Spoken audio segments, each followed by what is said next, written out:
Yeah, that might be better. Everybody good? What? Assumption meditation. No.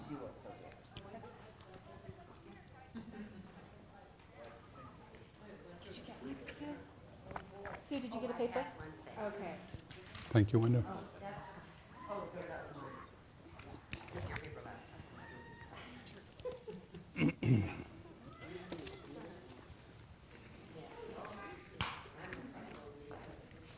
I think we're ready. Are you ready, John?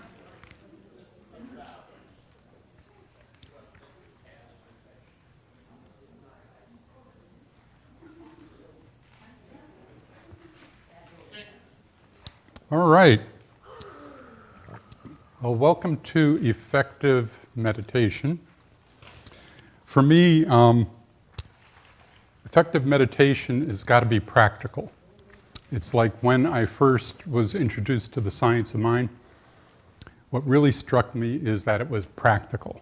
There wasn't a lot of extraneous stuff that I had to learn. It was pretty simple. Change your thinking, change your life, right? So that's the practical nature of spirituality is very important for me. For other people, you resonate with different things. I am not, let me say this first and foremost, I am not an expert at meditation. Many of you probably have deep meditative practices, and this is not meant to replace them. If whatever you're doing as meditation works, keep at it. The question is, how's it working for you? I know that there's tremendous challenge with trying to learn something from reading a book or even in front of a teacher, because the question very often is, am I doing it right? Right? Or I'm not doing it right. I can't stop my thinking. John, if we could have the next slide. Oh, John. Can we have the next slide?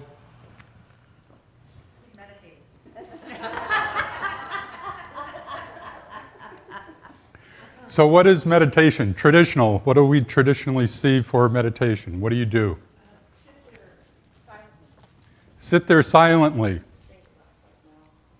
Think about something else. Cross-legged with your pointer in your thumb. Cross-legged with pointing. Yeah, all of these assumptions about what meditation is. What else? I do inside-out meditation. An inside-out? Out.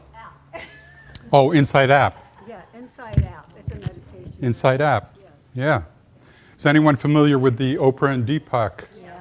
Yeah. Those are great little meditations. It takes, 20 minutes max.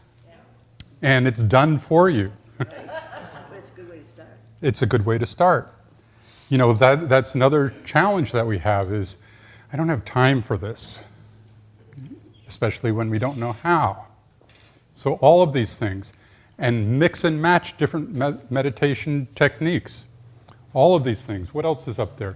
Walking, singing. I remember we had a practitioner, and she just hated meditation, having to sit still. She was a woman that had, she had stuff to do. So she would walk her dogs and just sing as she walked around the lake. And that was her form of meditation. So we want to open our minds as to what meditation is. What's the point of meditation? Next slide, John.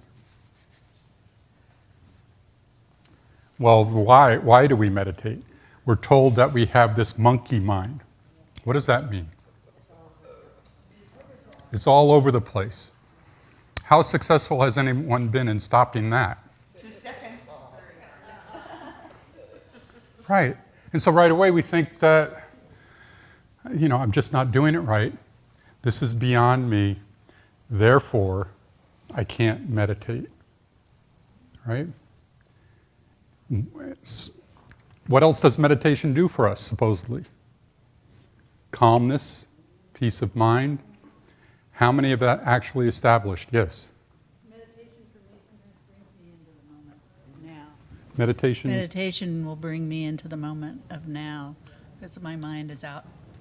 Right, so centers into the present moment. Sylvia. I get quiet and ask God, and I want to listen to what comes to me. What, like I'll say, what is my purpose today? So making space for a different voice to be heard. Good. What else? What else is our experience? When I meditate, it brings me into conscious connection with my highest self, my higher power. So making that connection. So all of these things, as I said, keep doing them. The question is, how often do you meditate? Daily. Excellent. Yes. Next slide, please. I'm starting a twice-a-day practice. Twice a day. I started with once. It started for 5 minutes. Mhm. And then I worked my way slowly. And then when I got once a day, then I felt comfortable. I'm starting twice a day. Because you need it, right? I do. We all do. I mean, that's really the purpose. So what gets in the way? We don't know how. We're not doing it right. We can't get control of our monkey mind or whatever it is. There's too many distractions. What's WIIFM? What's in it for me? I don't know why I meditate. I'm supposed to. How many times do we do things, especially spiritually, because we think we're supposed to do them? How often in traditional religions do we just follow the rules because we're supposed to? And there is some benefit to discipline. I'm not saying there isn't.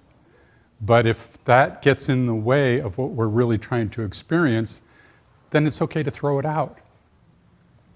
So the Catholics will be after me now, the Muslims too, because the Muslims pray 6 times a day.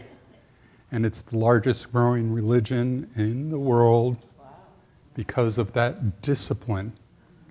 Imagine what we could do if we were mindful 6 times a day as a discipline. So there's something to be said for that.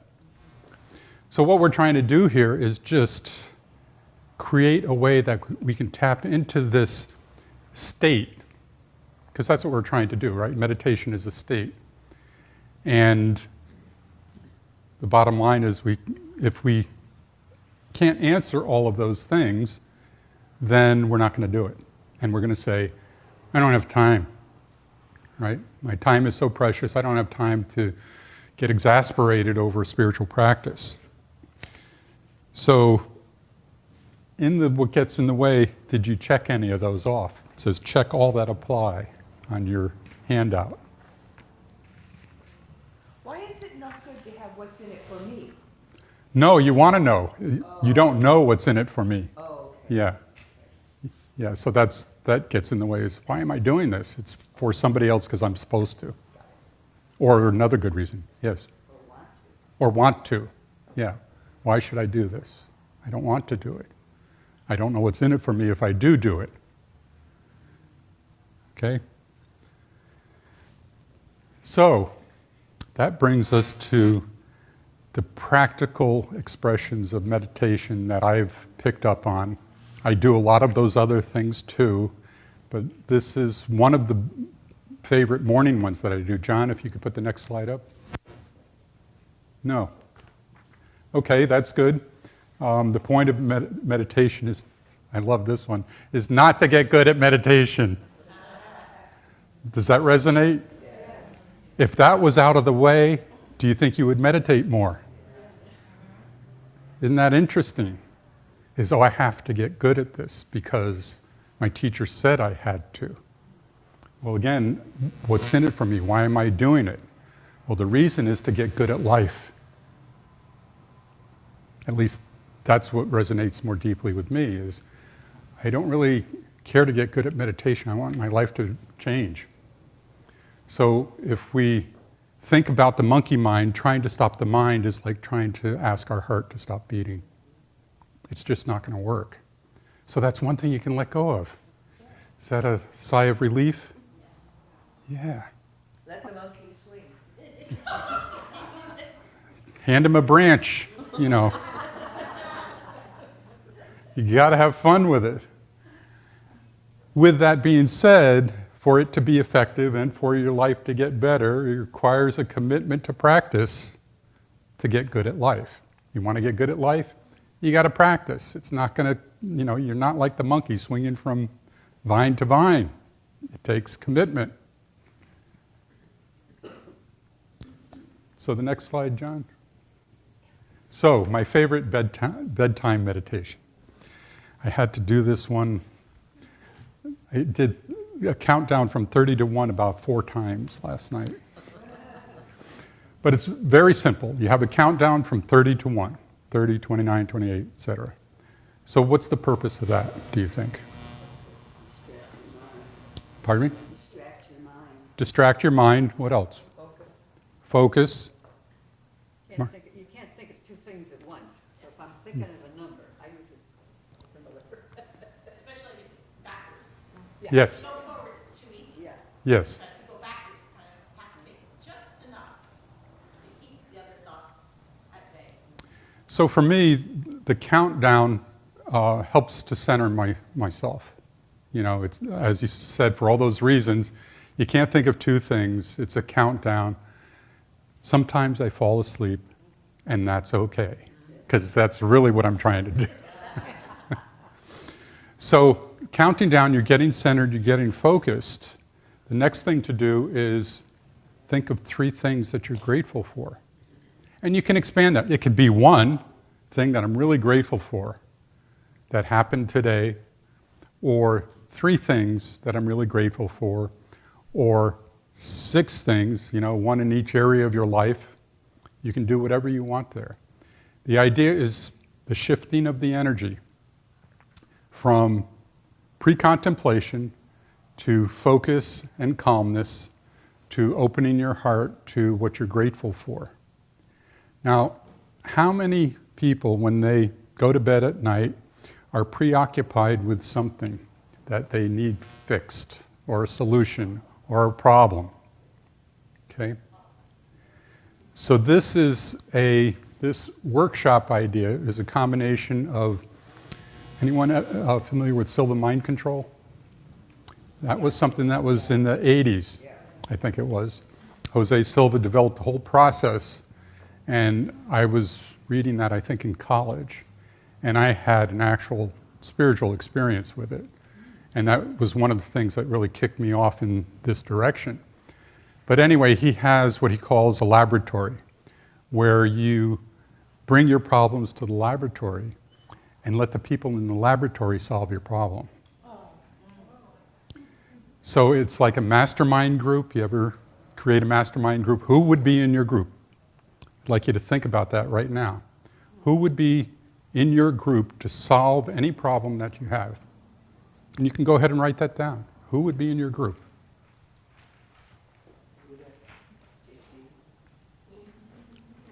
Buddha, JC, Einstein.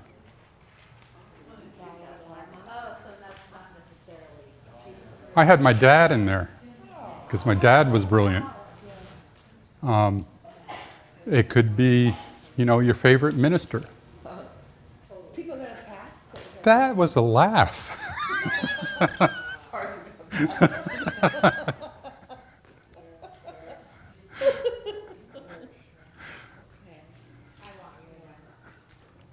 Happily. Yes, Sylvia. I was in a couple of mastermind group. With one was with a church, and I got a promotion. And the other one, I started one with a work group. And one of our co-workers got married, found a partner. So I think I would want to have any one of our people here at this church to be in a mastermind group. Wonderful. Yeah, whatever, consciousness you resonate with, that's who you're asking to be in your mastermind. Yes? I'm getting a lot of feedback from the lavalier. I'm going to shut it down and just Okay. know if that's all right. I can do that. Lavalier, what a word. Yeah, I don't know where it comes from. So does everyone have sketched out a mastermind group? Because we're going to do this exercise.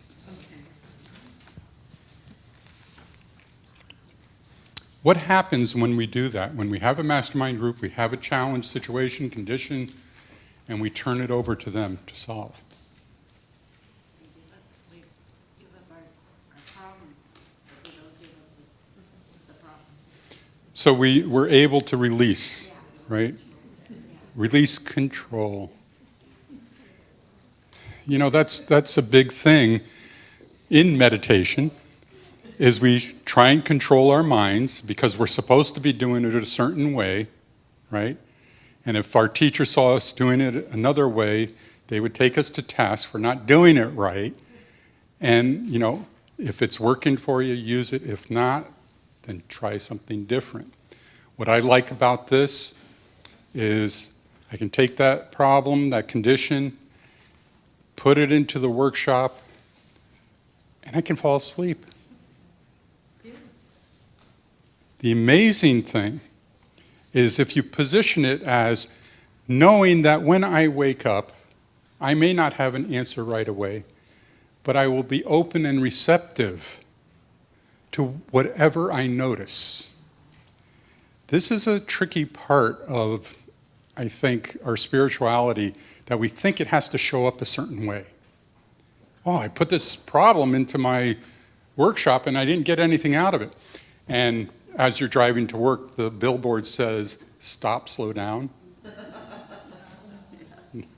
You know, it's always right there and we're blind to it. Or someone in line doesn't have enough money to pay for their groceries. What a great opportunity. Because that action of you stepping in and doing it may free you up to experience something else that you might have been closed down to before. Pam.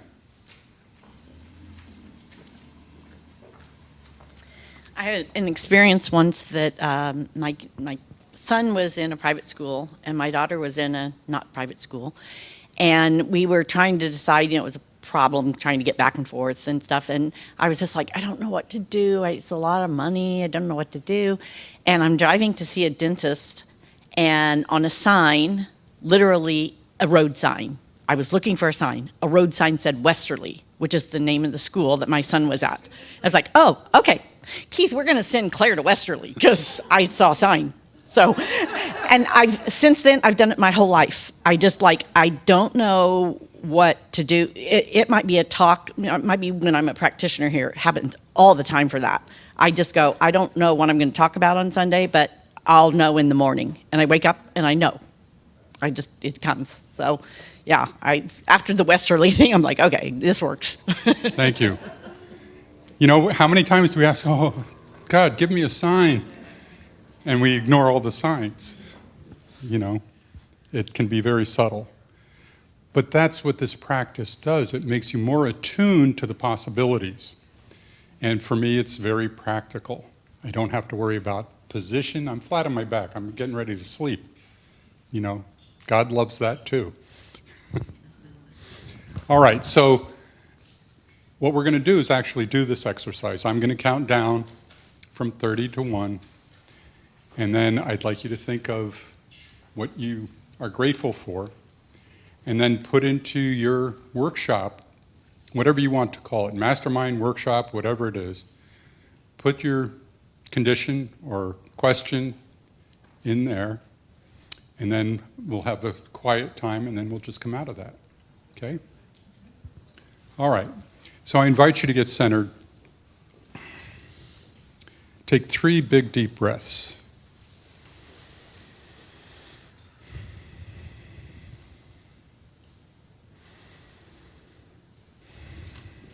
And we open our hearts wide to greater possibilities as we count down from 30, 29. All we're doing is breathing. 28, 27, 26, 25. Keep breathing.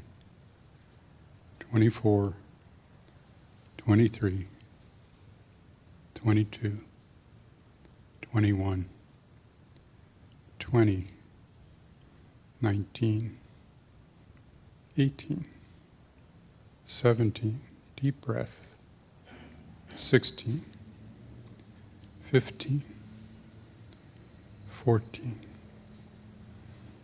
13, 12, 11, 10, 9, deep breath, 8, 7, 6, 5, 4, 3, 2, 1. Keeping your eyes closed, open your heart as you think of 3 things that fill you up with gratitude.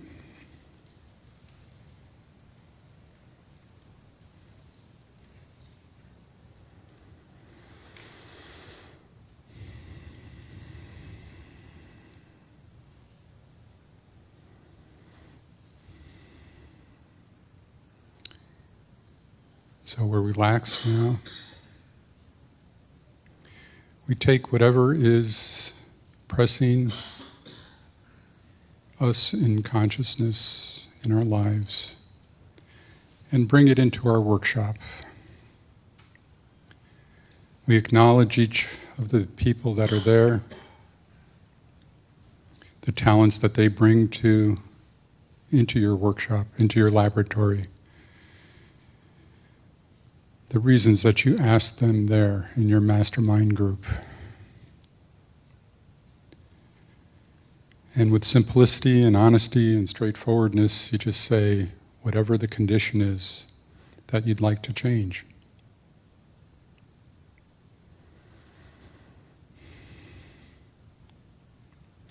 Now it can be something that you say. It can be like a movie that you play. This is what happened today.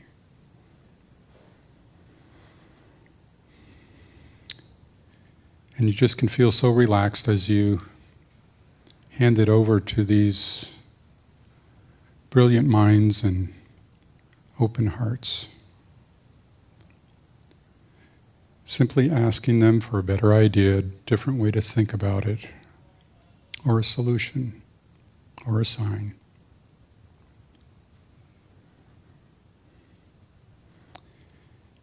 And you take another big deep breath and relax and release, letting it go. So we'll just spend a couple of seconds here knowing that all is well.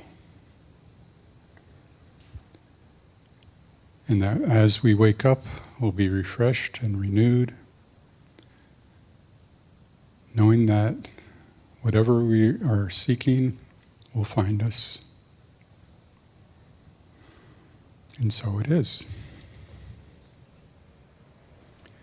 When you're ready, you can open your eyes.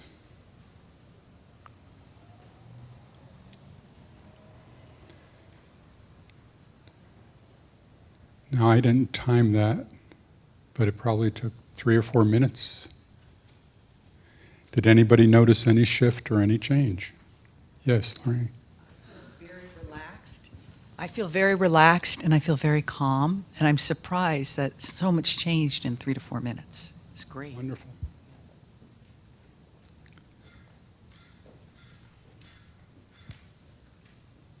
I feel so much gratitude because I was going to ask if we could have a workshop on meditating.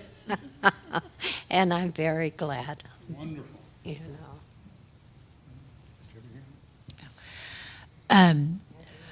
I feel so much gratitude also in the turning this over to my mastermind, knowing that all is going to be revealed to me easily and effortlessly. And so I feel a sense of relief and expectancy and enthusiasm, So it's gone from a weight on my shoulders to an expectancy of good.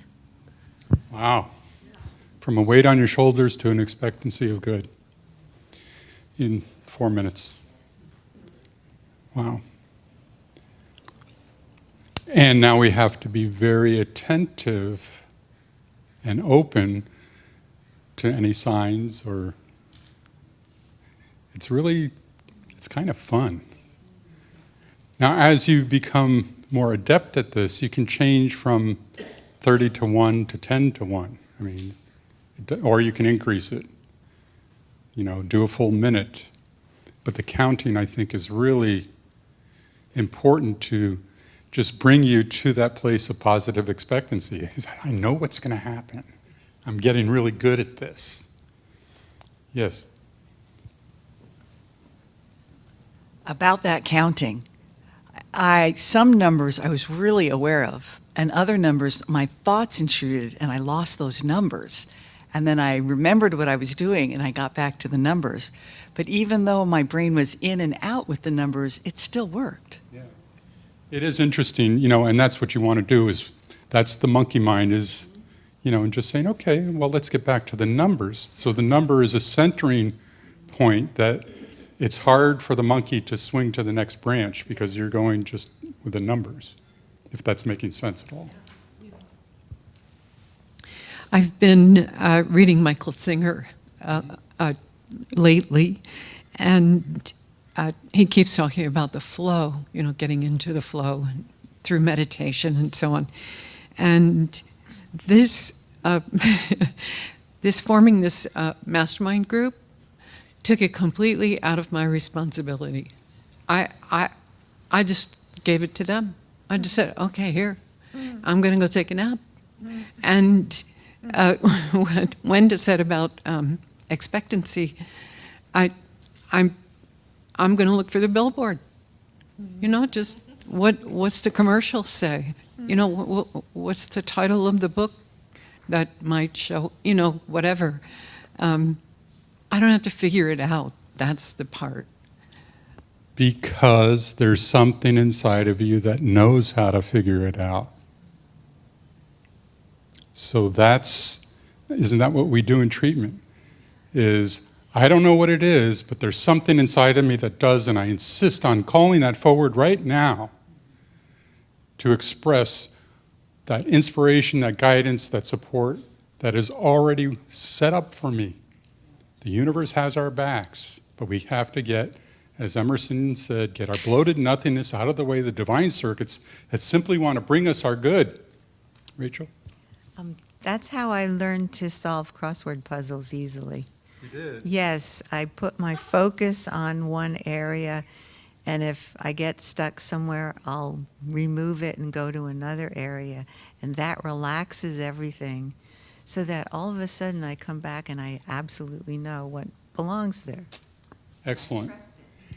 As you do this as a practice, you can call it up in the middle of the day, count down from 3 to 1, say what you're grateful for. I'm grateful that I have this practice, and say, I've got this issue with the crossword puzzle or another problem, and I call that forward right now and just relax into it. It is, I hate to say shortcut, because I don't like shortcuts. To me, it's got to be practical, it's direct, and it resonates. Yes? Oh, I just was going to say something about signs. 3 years ago when I was moving here, I was coming into LA, and oh my God, the traffic, right? And I come from a small town. Anyway, and I was kind of getting tense. And then I pulled up, or all of a sudden this truck appeared, and it said, peace. And I went, oh, okay. And it just changed my whole vibration, really. I mean, it put me in another state of being. I guess that's what it is. That's a sign in your face, right? I love signs. I think signs are awesome. Well, it's a reminder, constant reminder by the universe. This is what you're immersed in. Pay attention. That song by Lisa Ferrara and Etika Luckett If you're not in awe, you're not paying attention. Or the other way of saying that is, what are you paying attention to? Because this is all awesome. This is all awesome. But we get preoccupied with all this other stuff. Anyone else? Yes. Yeah, well, I thought of peace between Ukraine and Russia, and then it switched when I started meditating, and it was peace between me and my family who has different political beliefs than me, and like they're and and so I pictured us just standing around and holding hands in talking about love. And so anyways, I hope that works for us. Well, it worked for you. Yeah. That's what we have to do, is find those unpeaceful parts that are within us. That's how we heal what's going on in the world. Yeah. So that's the start of it, is getting to that place. I mean, that's a strong message. Don't worry about peace between those two. What about in your own family? Yeah. Wonderful. Any other comments or questions? Sylvia? I'm actually having a physical sensation of peace. I mean, I'm just sitting here. It's like I'm enveloped in peace. Because you are. Peace, praying for peace is like praying for air. It surrounds us, we're immersed in it. And so what do we really need to pray for?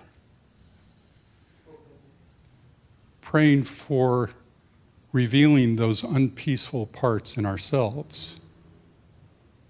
That's where everything is transformed. I mean, we're told that, all the popular books, be what you expect to see in life, all of those things. That's what it is about. The only work we can do is right where we are, with ourselves. And so this is a practice that can help do that. As I said, whatever meditation practice you're using, keep using it.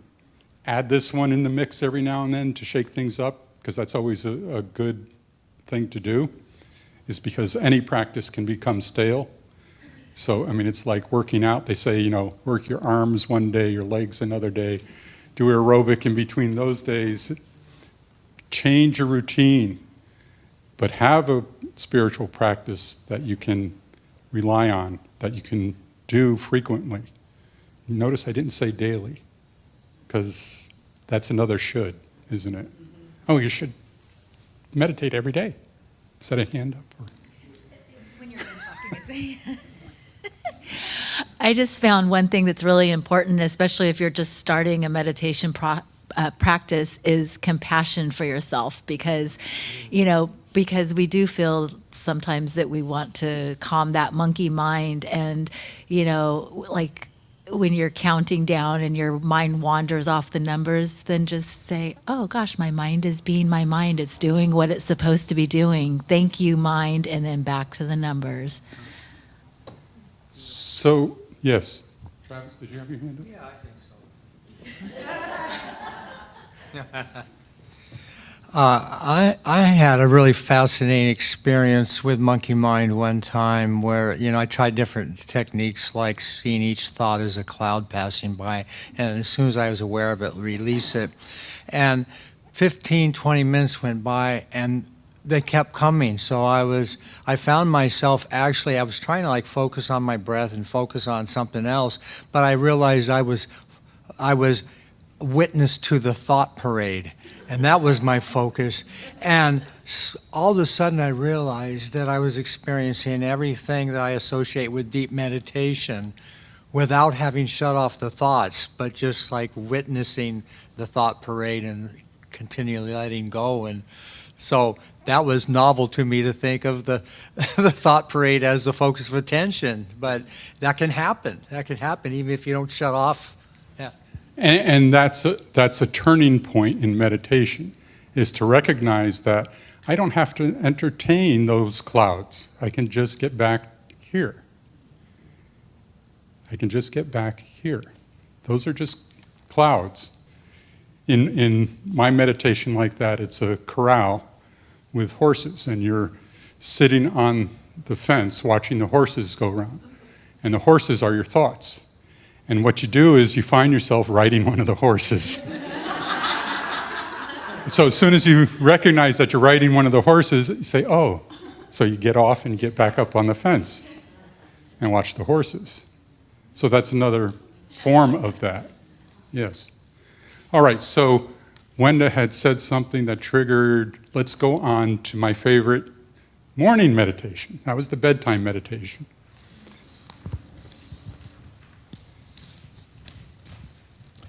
So this one I stole from Code of the Extraordinary Mind by Vishen Lakhiani, who created Mind Valley. And he calls this 6-phase meditation. So it has 6 stages, which you have on your sheet. The first is happiness in the now. So the first step is compassion. The second step is gratitude. The third is forgiveness. Next slide, John. And then we'll go back to this slide, because I'll describe them. Vision for the future, which is future dreams, perfect day or ideal day, and connection. So if you see that this is my favorite form of morning meditation, then you know I'm very linear in my thinking. What it does for me is it takes that monkey mind and focuses it. If I can't control the monkey mind, then I'm going to control how I think and how I feel. And it isn't something that, I mean, you could do it as a journaling practice, I suppose, but I like to do it just as after I get my cup of coffee in the morning, I sit in my chair and I say, okay, I'm open to doing this meditation right now. So let me describe this. Yes, please. So the first aspect that we're considering is right now, I want to develop happiness in my life. I want to see happiness in my life. So the first thing I start with is compassion. Who do I love? Start closest to you. Who is the most important person in my life that I just can experience this deep, abiding love? And then you think of another person or group of people. And then you think of expanding that to perhaps this community, this sanctuary. And then you think Orange County, LA County, Southern California, the United States, the world. And you just spend, a minute in expanding this idea of love. So that's the first step. So you might want to start writing down who's the first person and then how you expand it. The second step is gratitude. Funny how that shows up again. So gratitude for whatever is happening in your life, maybe that day. Oh, I'm so grateful for this hot cup of coffee. I'm grateful for just being in this safe place of my office or wherever you're at. I'm grateful for having a job, having a home.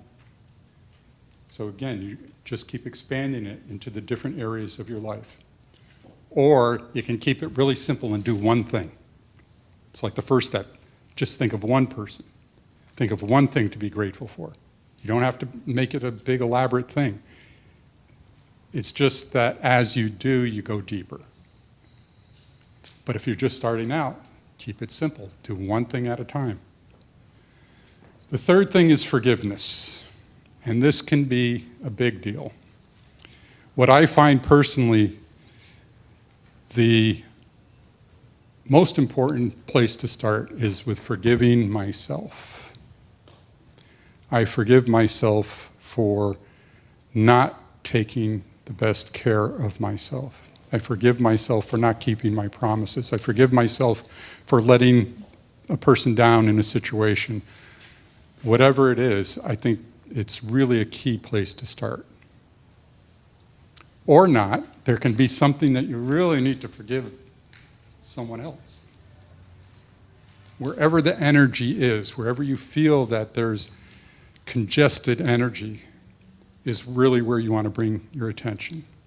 So this is free form.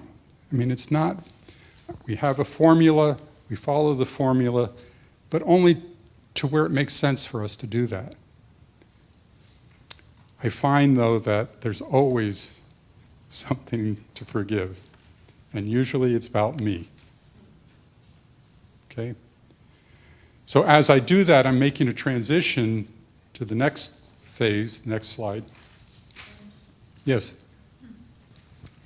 When you forgive yourself for a specific thing, what does that look like or sound like in your mind? Are you just literally saying, "I forgive you, John"? Or are you sending yourself love? Or what is it that you're actually doing to make that forgiveness? Great question. I get dramatic about it. I do. I forgive myself for being such a... Thank you. Toward that person in the grocery store, for ignoring them. It was really unconscionable. I shouldn't have done it. I know better. Just to get it out. You know?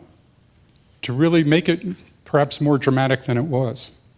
Because the point is not to have any residual energy tied up around that thing. Okay? And remember, forgiveness is not letting anybody off the hook. And we don't want to just dismiss it. Oh, I forgive, this person for not keeping their word. No, it's like, that really hurt me, but I can forgive them and see them differently. Forgiveness is some of the hardest work we have to do. With my highly critical mind that judges all the time, I'm constantly forgiving. It's like I forgive that person for cutting me off. It was unsafe and I don't feel good, but he must be going somewhere and I forgive. So it's like, I'm busy. And at the heart of forgiving them for cutting you off, what about your own anger at cutting them off? Oh, I would never cut anyone off. Actually, I was suggesting the fact that you get angry at somebody for cutting you off is really something that you can forgive yourself for. And I only know that from my own experience. Marjorie. I went through that once and really examined it because I know that what I see in you is going on in me. And I went, well, I don't cut other people off. Why are they doing that to me? And then I realized what I do sometimes, though, is cut people off when they're talking because I'm so eager to say what I want to say. So it was a way of yes, because I can't let go of that until I know it. Somebody once told me that we are all Swiss cheese and we want to be cheddar cheese. And I have all these little holes that need to be accepted and integrated into who I am. And as I'm more aware, then I have the option of not doing that as much. I don't guarantee that I'll do it every time, but I'm in the process because it's progress, not perfection. Thank you. So we'll leave here knowing today that we're all Swiss cheese.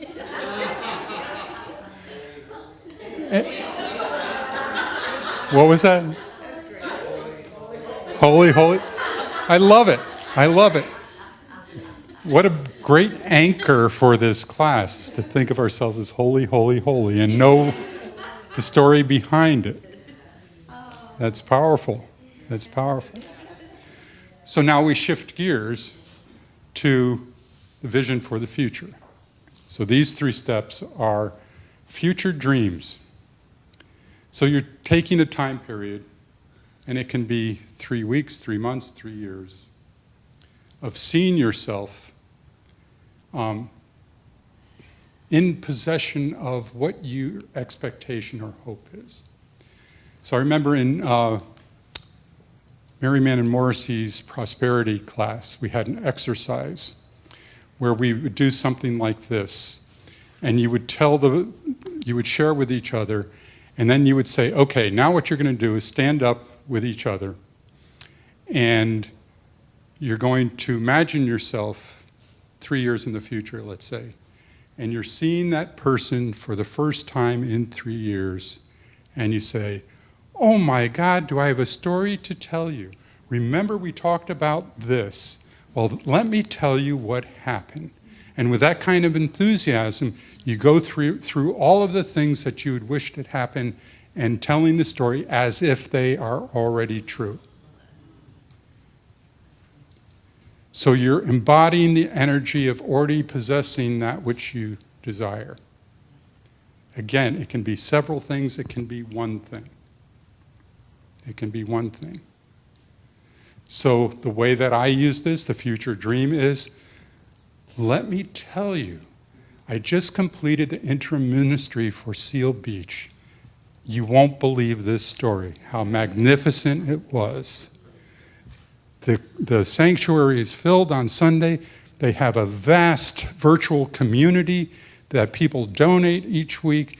They have a shared leadership model, and they're just so happy with how the whole ministerial selection took place, and they are a thriving, generous community, something to that effect. What do you think happens to me when I come here on Sunday with that in my mind and consciousness? It becomes very powerful for me, because all of the little things, the difficult decisions, the meetings that, I really don't want to be there, but I'm there anyway, really makes me turn around and be present for those meetings. That's how it works. So, future dreams. The next step is the perfect day. Yes? Before we move on, I would like to add to that vision a thriving performing arts community.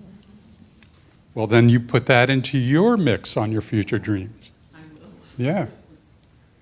Wonderful. Perfect day. I was teaching many years ago a mastery class. I had a mastery class that I taught, and one of the exercises was called Ideal Day. If you were to wake up in the morning, thank God you would. When you wake up in the morning, oh boy, it's been a long day. When you wake up in the morning, how do you see that morning unrolling? Based on the future dreams.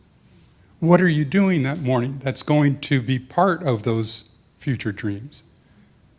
So when I got up this morning, first thing I did is did some breathing exercises, and then I went into meditation.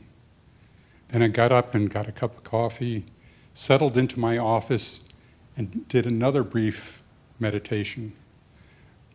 Abraham Hicks would call that segment intention, where you end one thing and start another thing. Before you start another thing, you set an intention. So coffee, sitting down at the desk is end of that one segment. Starting the day at the computer or whatever you're doing is the start of another. So you set an intention. I love that idea of segment intention. That's another form of meditation. The Sufis would do that even at their dinner. Before they would take a sip from their glass, they'd make an intention, and then they'd drink. So it's a very mindful approach. It's just useful to remember sometimes when, you're going into a meeting, let's say in the days where we met face to face, and you're driving there, so you have one intention. You close the car door, and that's a good signal that that's the end of that segment. Now you're getting ready to go in for the interview, or whatever it is. So that's a good time to set another intention. So anyway, that's part of the perfect day, is imagining all those things, and you're going to set an intention for each step along the way. And just imagining yourself embodying that as a way of life. Okay? So the last one is connection. This is remembering that there is a higher power, higher intention, connection to an infinite intelligence, unconditional love, whatever you want to call it, is moving into a recognition of that embracing you, that I am connected to this infinite intelligence that governs, guides me, inspires me, and supports me in all of these activities. This or something better is now unfolding in my life for the highest good of all. So it's just really wrapping it all up. This can take 5 minutes. It can take half an hour. But again, it's a practice, and as you get good at that, then things start changing for you. So I did have the intention of going through this as an exercise, but we're almost out of time. So I'd like to ask if there are any questions about any one of these phases for clarification. Did you do connection and I missed it? Connection is your connection to a higher power, of remembering who you've come here to be and what is there that supports all of these intentions for you. So whatever. Monkey took me in a tree, I guess. It's okay, you're close to the door, right? I see them coming, looking for likely suspects. All right. Any questions? Yes. I usually like to start with a connection. Mm-hmm. And this is not feeling real comfortable waiting till the end. Try it. Okay. Yeah. That's, as I said, whatever meditation you're using right now, keep doing it and add this one to try it and see how it works for you. And as we know, trying something once and saying, oh, well, that didn't work, isn't really giving it a fair shake. Yes. I have a thought, and I'm curious your response to it. When you said connection, I thought about the Mastermind group. Do you ever intentionally connect with your group? That works with me. Whatever resonates with you. Oh, I'm just so glad I have this Mastermind group that I can turn over all of my issues and trust that it's going to support me. So it doesn't have to be spiritual. It can be any kind of connection to something greater than yourself. Yes. I was just thinking, as sometimes I try to meditate and my monkeys pull me away, I can just invite them to meditate with me. That's so important, to be playful, to invite the monkey in and add the element of playfulness into the workshop. Because it changes the energy, and that's what we're looking for here, is just anything that we can use that's going to allow us to incorporate for purpose of a greater life. Isn't that what we're looking for? Not to get good at meditation, but to experience a greater life. So thank you all for coming here. I know Travis had said that he's thinking about doing a meditation class. So if you have interest in that, you can talk to him about his intention and setting that up. So you have plenty of support here for whatever your spiritual practice is. So thank you. I have a request. I didn't realize that this happened, which is kind of unusual. But normally, we all leave and Janice then does a little sweeping and cleans up and makes sure the door's closed. And she's not here, and she said that, and I thought, how could I not realize that somebody's doing that? So if any of you have like 5 minutes,